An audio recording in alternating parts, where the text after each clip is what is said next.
তোমাদের সকলকে স্বাগত জানাই টিনস বাডি অরুণিমা চ্যানেলে। আশা করি সবাই তোমরা ভালো আছো, সুস্থ আছো।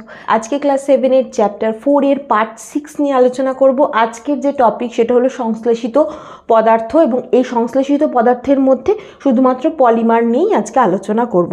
চলো শুরু করা যাক। প্রথমেই আসি, আমরা প্রাত্যহিক জীবনে যে যে দ্রব্যগুলো ব্যবহার করি সেগুলোকে প্রধানত 3টে ক্যাটাগরিতে ভাগ করা যায়।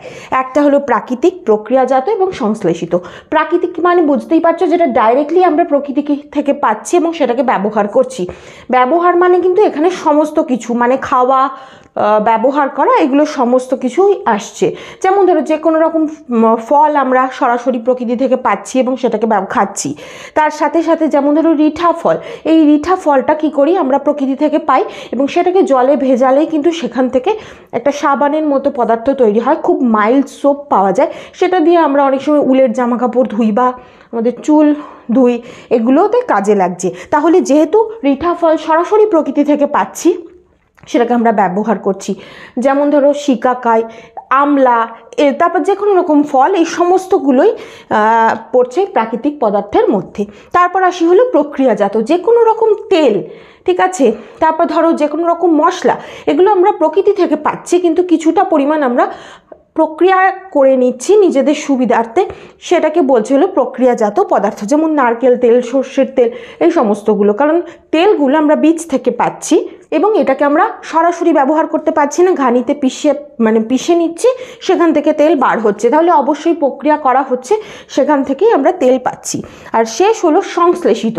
সংশ্লেষিত পদার্থ হলো সেইগুলোই যেগুলো মানুষ নিজেরা তৈরি করেছে, কোনো রকম প্রকৃতির কোনো কিছু থেকে আসছে না, এটা হলো নিজেরা সংশ্লেষ করে নিয়েছে বা তৈরি করে নিয়েছে ল্যাবরেটরিতে বা কারখানাতে, সেইটাকে বলছে হলো সংশ্লেষিত পদার্থ। আমাদের সকাল থেকে রাত্রের যা রুটিন, যা যা ব্যবহার করি, সেগুলোর মধ্যে যদি আমরা ভালো করে খেয়াল করে দেখি, বেশিরভাগ দ্রব্যই কিন্তু সংশ্লেষিত পদার্থ।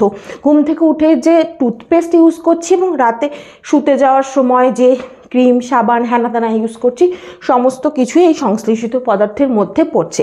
আমরা যে মশারির ভিতরে শুতে যাচ্ছি সেটাও সংশ্লেষিত পদার্থ, কারণ মশারিটা হলো নাইলন দিয়ে তৈরি। নাইলন হলো কি একরকম পলিমার, সেখান থেকেও আসছে, ঠিক আছে। তাহলে বুঝতেই পেরেছো সংশ্লেষিত পদার্থের ব্যবহার অনেক বেশি। সংশ্লেষিত পদার্থ কি মানে, তাহলে কে তৈরি করছে? সংশ্লেষিত পদার্থ মানুষই তৈরি করে নিচ্ছে। কাকে বলছে? প্রাত্যহিক ব্যবহার্য যে সমস্ত দ্রব্য কৃত্রিমভাবে মনুষ্য সৃষ্ট, তাদেরকে সংশ্লেষিত পদার্থ বলে।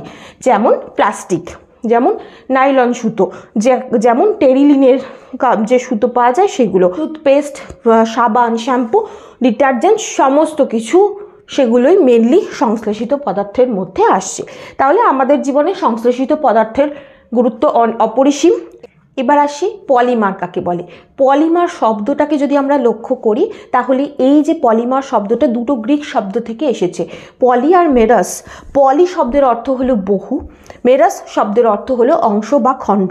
তাহলে দুটোকে জুড়লে কি হবে? যে বহু খণ্ড, তার মানে একটা জিনিস যেটা অনেকগুলো রকম খণ্ড খণ্ড খণ্ড দ্বারা যুক্ত, সেটাকেই পলিমার বলছে, ঠিক আছে। যে সমস্ত বৃহৎ যৌগ, পলিমার যেহেতু অনেকগুলো একই রকম অংশ দ্বারা গঠিত হয়, সেই জন্য এটা একটা বৃহৎ যৌগ।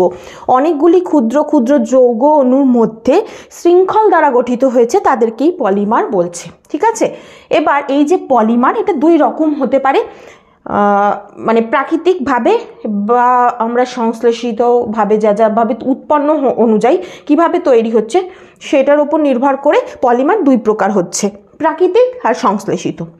দেখো, এই যে আমরা যে শ্বেতসার, মানে যে ভাতের মধ্যে যে স্টার্চ থাকে, সেটা গ্লুকোজের পলিমার।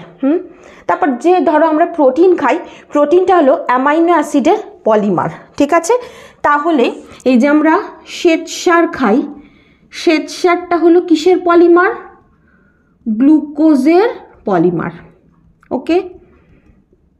তারপর যে আমরা প্রোটিন খাচ্ছি, প্রোটিনটা হলো অ্যামাইনো অ্যাসিডের পলিমার, ঠিক আছে।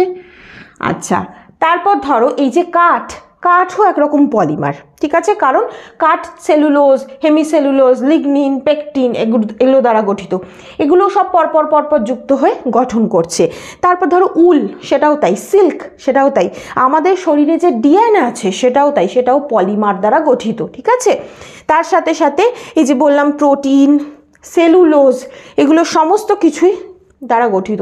ইভেন তুমি যদি তুলো নাও, কটন যেটা থেকে সুতির জামা কাপড় তৈরি হয়, সেইটাও সেলুলোজের পলিমার, মানে অনেকগুলো সেলুলোজ যুক্ত হয়ে হয়ে কটন তৈরি করেছে। তাহলে বুঝতে পারছো যে আমরা প্রাকৃতিকভাবেও পলিমার পেতে পারি, যেটা প্রকৃতিতেই হয়েছে, আমরা কিন্তু তৈরি করিনি। এবার আমরা যেগুলো তৈরি করেছি, মানে যেগুলো সংশ্লেষিত পলিমার, সেগুলো কি কি? আমরা যেটা তৈরি করেছি তার মধ্যে অন্যতম তোমরা সবাই জানো প্লাস্টিক, মানে যেটাকে আমরা বলি পলিথিন। নামটা থেকে বুঝতে পারছো পলিথিন, এটাকে মানে এই নামটা হলো পলিইথিলিন থেকে ছোট করে এসছে পলিথিন।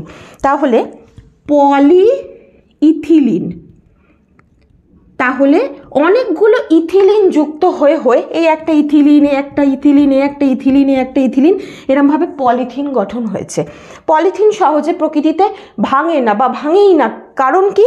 কারণ এই যে বন্ধনীগুলো, এগুলো ভাঙা ভীষণভাবে শক্ত হয়ে পড়ে। এরা এতটাই আটকে থাকে একে অপরের সাথে, যে বন্ধনীগুলো ভেঙে ওদেরকে মানে ভেঙে দেওয়া শক্ত হয়ে পড়ে। ঠিক আছে, নাইলন যেটা মশারির সুতোতে তৈরি হতে ব্যবহার করছে, পলিইথিলিন কাপ, দেখবে যে চায়ের মানে প্লাস্টিকের কাপগুলো হয় সেগুলো, ফাইবার গ্লাস, টেফলনের যে সুতো হয় সেগুলো, এলমার্স গ্লু মানে একরকম হলো, এটা এলমার্স গ্লু হলো একরকম তোমার আঠা গঁদ বলতে পারো, আঠা টাইপের, যেটা পলিভিনাইল অ্যাসিডের দ্বারা গঠিত। তাহলে এটাও একরকম কিন্তু মনুষ্য সৃষ্ট পলিমার। এবার দেখো, এবার আসি প্লাস্টিক। আমরা প্লাস্টিক বলে যেটাকে বুঝি, সেটা প্রকৃতপক্ষে কিন্তু দুটো প্রধান ভাগে ভাগ করা যায়। একটা হলো থার্মোপ্লাস্টিক আর একটা হলো থার্মোসেটিং প্লাস্টিক। থার্মোপ্লাস্টিক যেটা, সেটার আবার দুটো টাইপ আছে। একটা হলো তোমার যেটা হলো পলিথিন, যেটা আমরা জানি পলিথিন কীরকম, পলিথিন ভাবলেই আমরা যেটা বুঝি নরম জলরোধক একটা পদার্থ, যেটা আমরা প্লাস্টিক হিসাবে চিনি, সেটা হলো আসলে সেটার নাম হলো পলিথিন, যেটা ইথিলিনের পলিমার দ্বারা গঠিত। ঠিক আছে, ইথিলিন নামক একটা মনোমার দিয়ে অনেকগুলো পলিমার, মানে মনোমারগুলো জুড়ে জুড়ে পলিমার গঠন করেছে। সেটা কি কাজে লাগছে? এই যে বিভিন্ন রকম যে পলিথিন গঠন করতে কাজে লাগছে, বিভিন্ন রকম ব্যাগ গঠনে কাজে লাগছে। আর দ্বিতীয় হলো পিভিসি। পিভিসির পুরো নাম পুরো ভালো করে পড়তে হবে, পলিভিনাইল ক্লোরাইড। এটার কিছু বৈশিষ্ট্য আছে, এটা মজবুত, জলরোধক, তার সাথে সাথে তাপ ও তড়িতের কুপরিবাহী, মানে তাপ আর তড়িৎ এর ভিতর দিয়েও অন্তরক যেতে পারে না। কোথায় কোথায় ব্যবহার হয়? স্বাভাবিকভাবে যেহেতু তাপ ও তড়িতের অন্তরক, তার যে ইলেকট্রিক তার, তার উপরে যে আস্তরণ, সেখানে ব্যবহার করা হয়। জল সরবরাহকারী যে পাইপগুলো, তাতে ব্যবহার করা হয়। জানলার যে ফ্রেম, সেখানে ব্যবহার করা হয়। সিট কভার, বিভিন্ন রকম ফ্যাশনের যে দ্রব্যগুলো, সেখানে ব্যবহার করা হয়। জুতোয় ব্যবহার করা হচ্ছে। আর আসি থার্মোসেটিং।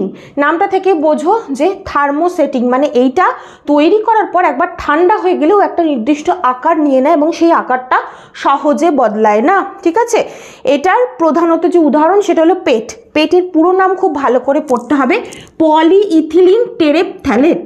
ঠিক আছে, এটা মোটামুটি 350 ডিগ্রির ওপর তাপমাত্রায় তবেই গলছে। যে কোনো রকম জলের বোতল, মানে যেগুলো ভালো কোয়ালিটির পানীয়ের বোতল বা ধরো খাদ্যদ্রব্যের যে বক্স যেগুলো ব্যবহার করা হয়, টিফিন বক্স, সেগুলো সব এই পেট দ্বারা গঠিত হয়। ঠিক আছে, তাহলে এই যে প্লাস্টিক দুই প্রকার হচ্ছে, কি কি হচ্ছে? পিভিসি, পেট, এগুলো দিয়ে কিন্তু ছোট প্রশ্ন আসে। আশা করি তোমরা বুঝতে পেরেছো। আজ এই পর্যন্তই। কোনো প্রশ্ন থাকলে কমেন্ট করো, তোমরা এই ভিডিওটাকে লাইক করো, বেশি বেশি করে শেয়ার করে দিও, সাবস্ক্রাইব করো। Thank you.